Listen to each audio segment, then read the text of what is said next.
Hi friends, welcome to மொபிசெக் channel. இன்றைக்கி நம்ம உங்களோட ரேஷன் கார்டில் எப்படி உறுப்பினரை ஆட் பண்ணலாம் அப்படிங்கிறதான் பார்க்க போகிறோம். வாங்க இந்த வீடியோக்குள்ளே போய் பார்க்கலாம். அதுக்கு உங்கள் மொபைலில் குரோம் ப்ரௌசர் ஓப்பன் பண்ணிக்கிட்டு அதில் சர்ச் பார் இருக்குது பார்த்தீங்களா, அதை கிளிக் பண்ணிட்டு அதில் டிஎன்பிடிஎஸ் அப்படின்னு சொல்லி சர்ச் கொடுத்ததுக்கப்புறம் உங்களுக்கு ஒரு வெப்சைட் வரும். இந்த இருக்கு பாருங்கள், ஃபஸ்ட் வெப்சைட். இந்த வெப்சைட்டை கிளிக் பண்ணி ஓப்பன் பண்ணோன்னே உங்களுக்கு இப்படி தான் இருக்கும் ஹோம் பேஜ். உங்களுக்கு இப்படி வரல அப்படின்னா டாப்பில் 3 டாட் பட்டன் இருக்குல்ல, அதை கிளிக் பண்ணிவிட்டு அதில் பார்த்தீங்கன்னா கீழே டெஸ்க்டாப் சைட் அப்படின்னு இருக்கும். அந்த இதை ஆன் பண்ணிக்கிட்டால் இப்படி இருக்கும். இந்த பேஜில் பார்த்தீங்கன்னா இந்த இருக்கு பாருங்க, உறுப்பினரை சேர்க்க, இந்த ஆப்ஷனை கிளிக் பண்ணி ஓப்பன் பண்ணோன்னே ஃபஸ்ட்டு உங்களோட ரிஜிஸ்டர் மொபைல் நம்பர் கேட்பாங்க. அதாவது ரேஷன் கார்டில் கொடுத்த மொபைல் நம்பரை என்ட்ரு பண்ணிவிட்டு கீழே கேப்சா கொடுக்குற மாதிரி இருக்கும். கரெக்டாக கொடுத்து என்ட்ரு பண்ணிவிட்டு கேப்சா கொடுத்துருங்க.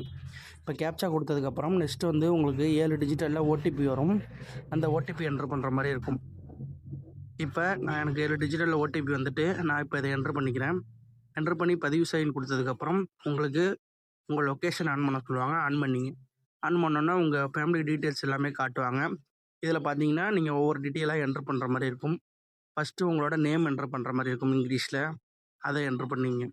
நெக்ஸ்ட்டு உங்களோட நேமை நீங்கள் தமிழில் என்ட்ரு பண்ணுற மாதிரி இருக்கும்.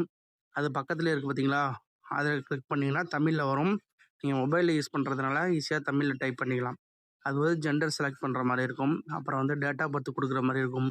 அப்புறம் உறவுமுறையை கிளிக் பண்ணிங்கன்னா உங்களுக்கு என்னென்ன உறவுமுறை இதில் ஆட் பண்ணலாம் அப்படின்னு கொடுத்துருப்பாங்க. அந்த டீட்டெயில் யாரோ ஆட் பண்ண போகிறீங்களோ அதை கிளிக் பண்ணி நெக்ஸ்ட்டு பேக் வந்தீங்கன்னா நெக்ஸ்ட்டு நீங்கள் மாற்றுத்திறனாளியா இல்லையான்னு கேட்கும். அதை கொடுத்தீங்கன்னா அதுக்கான டாக்குமெண்ட் சப்மிட் பண்ணுற மாதிரி இருக்கும்.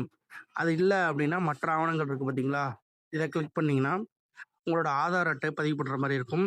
நெக்ஸ்ட்டு உங்களோட ஆதார் எண் கேட்பாங்க. 5 வயசுக்கு மேலே இருந்தால் எந்த ஒரு குழந்தைக்குமே ஆதார் அட்டை கம்பல்சரி நம்பரை கொடுத்து ஆகணும். இல்லைன்னா பர்த் சர்டிஃபிகேட் மட்டும் கொடுத்தாலே போதும். மேக்ஸிமம் வந்து குழந்தைய தான் ஆட் பண்ணுவாங்க. அதனால் பர்த் சர்டிஃபிகேட்டை ரெடி பண்ணி பிடிஎஃபாக சேவ் பண்ணிட்டு இதில் உறுப்பினரை சேர்க்குன்னு கொடுத்தீங்கன்னா கீழே ஆட் ஆகிடும். ஆட் ஆனதுக்கப்புறம் கீழே உறுதிப்படுத்தலை டேர்ம்ஸ் அண்ட் கண்டிஷனை கிளிக் பண்ணிட்டு பதிவு செய்யுங்கிற ஆப்ஷனை கிளிக் பண்ணோன்னே உங்களுக்கு இப்படி தான் ஒரு குறிப்பு எண் கொடுத்துருவாங்க. இந்த குறிப்பு எண் வச்சு தான் நீங்கள் வந்து ஃப்யூச்சரில் செக் பண்ணி பார்க்க முடியும். இப்போ எனக்கு இந்த குறிப்பு எண் வந்துருச்சு.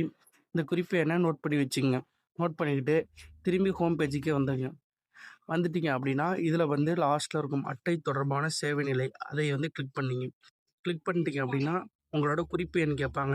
அந்த குறிப்பு எண்ணை என்ட்ரு பண்ணி பதிவு செய்ய அப்படின்னு ஆப்ஷன் இருக்கும். அந்த ஆப்ஷனை கிளிக் பண்ணிங்க. இப்போ என்னோடய குறிப்பு எண்ணை என்ட்ரு பண்ணி நான் பதிவு செய்ய கொடுக்குறேன். எனக்கு ஸ்டேட்டஸ் காட்டும் பாருங்கள். இப்போ நான் கொடுத்துட்டு பதிவு செய்யன்னு கொடுத்ததுக்கப்புறம் பாருங்கள், என்னோடய ஸ்டேட்டஸ் காட்டுது. நான் வந்து சமர்ப்பிச்சிட்டேன். அடுத்தது ஆவண சரிபார்ப்பு நிலையில் இருக்குது அப்படிங்கிற டீட்டெயில் வந்துருச்சு. இப்படி தான் வந்து சேர்க்கணும். இதில் வந்து முக்கியமாக பர்த் சர்டிஃபிகேட் சேர்க்கணும். சப்போஸ் உங்கள் மனைவியை சேர்க்குறீங்க அப்படின்னா உங்களோட மேரேஜ் சர்டிஃபிகேட் வேணும். அதோடு சேர்த்து 2 பேரோட ஆதார் அட்டையும் வச்சு நீங்கள் அனுப்புனீங்கன்னா சீக்கிரமே உங்களுக்கு அப்ரூவல் ஆகிடும். எந்த விதமான இஷ்யூவும் வராது. இது போல் தான் வந்து குடும்ப அட்டையில் நீங்கள் ஈஸியாக பேர் சேர்த்துக்கலாம். இது போல் தகவல் நம்ம சேனலை மறக்காமல் சப்ஸ்கிரைப் பண்ணிங்க.